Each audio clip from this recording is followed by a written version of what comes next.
আজকে আমি আলু পোস্ত বানানোর জন্য নিয়েছি আলু। ভেজে নিয়েছি আগেই।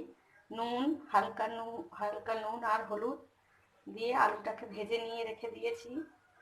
বানানোর জন্য লাগছে হলুদের গুঁড়ো, লবণ, কাঁচা লঙ্কা বাটা, পোস্ত বাটা আর তেল। এবার আমি কড়াইটাকে গরম করে নেব। গ্যাসটাকে অন করে আমি বসিয়ে নিলাম। নিয়ে আমি এবারে তেলটা গরম করব।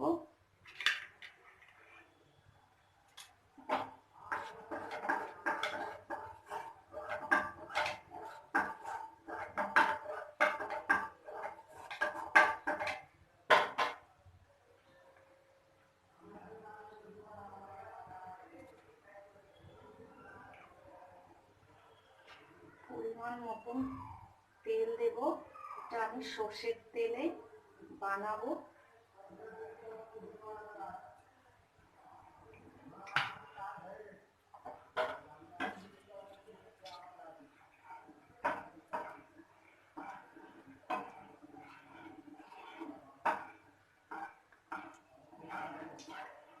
তেলটা গরম হয়ে গেছে। এবারে আমি পোস্ত বাটাটা দিয়ে দেব।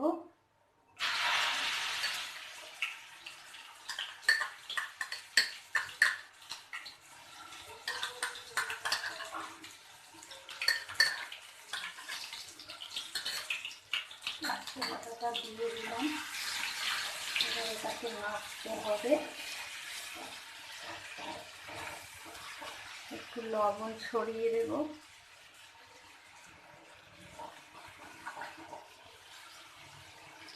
লবণের পরিমাণটা দিয়ে দিলাম।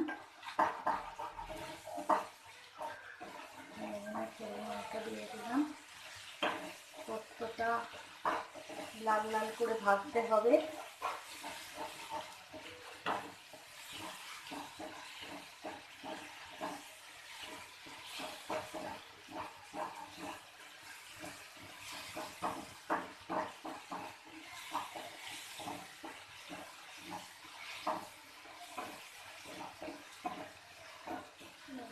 কাঁচা লঙ্কা বাটাটা দিয়ে দেবো।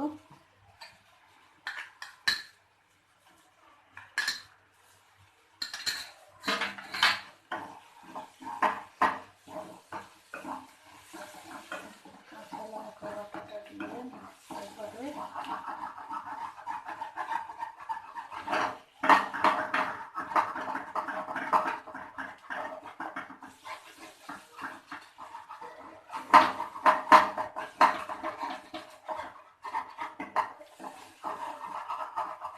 পোস্তটাকে আমি খুব ভালো করে ভেজে নেব।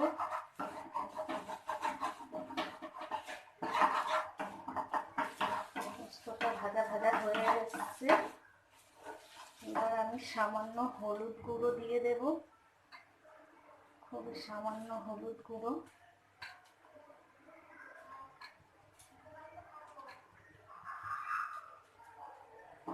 সামান্য হলুদ গুঁড়ো দিয়ে দেবো। এটা দেখতে হালকা সবুজ রঙের হবে। হলুদ ভাতটা কম থাকবে, দেখতে খেতে খুবই স্বাদ লাগবে।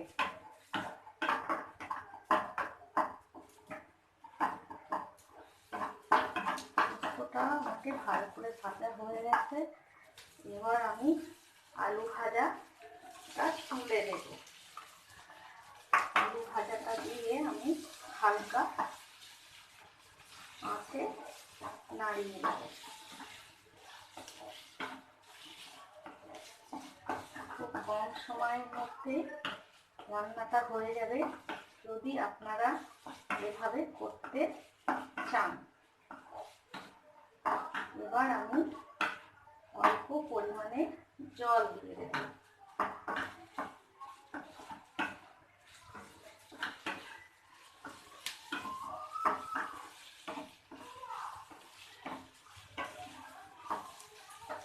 আমি অল্প পরিমাণে জল ইউজ করব।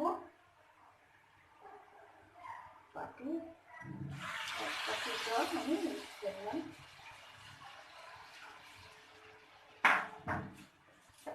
এটা আমি শুকনো করে বানাতে চাই।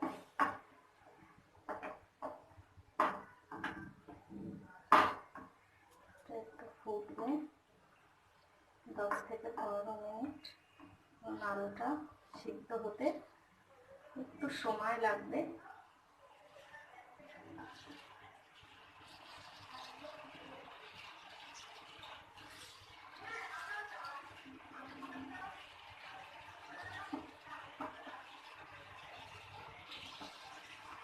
একটু সিদ্ধ হয়ে গেলে নামিয়ে দেবো।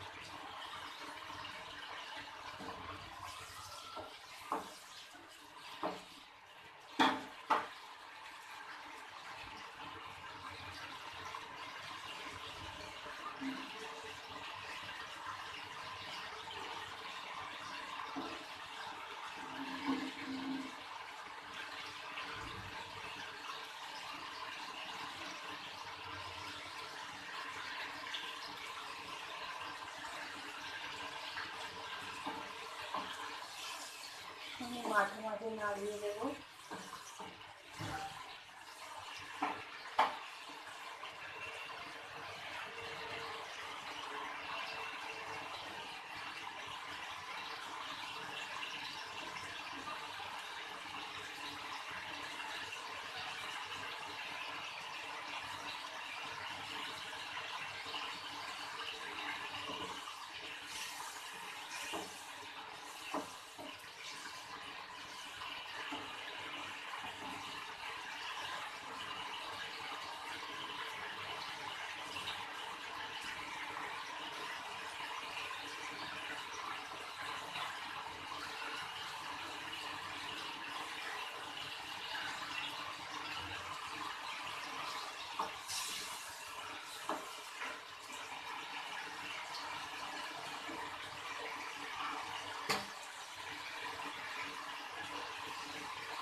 আপনারা চাইলে এখন থকথকে রাখতেও পারেন। তো আমি এটা একটু শুকনো করে করছি, কারণ এটা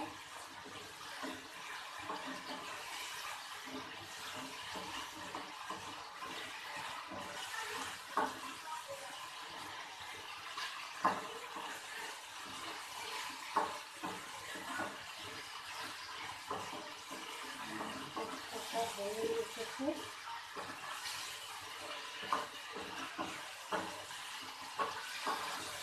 আপনারা দেখলেন কত সহজেই, কত তাড়াতাড়ি আলু পোস্তটা আমার বানানো হয়ে গেল।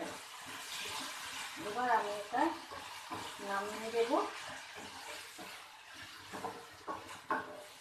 রান্নাটা আমার পুরো কমপ্লিট হয়ে গেছে। এবার আমি এটাকে নামিয়ে দেব।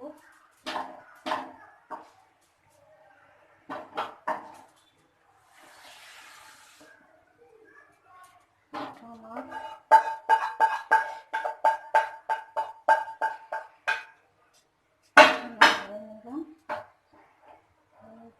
বানানো হয়ে গেছে আমার আলু পোস্ত। এটা আমি কাঁচা লঙ্কা দিয়ে বানালাম। যারা শুকনো লঙ্কা খেতে পছন্দ করেন না তাদের জন্য এটা খুবই ভালো। আপনারা চাইলে রুটি দিয়ে দুপুরে গরম ভাতের সাথে খেতে পারেন, খুবই ভালো লাগবে।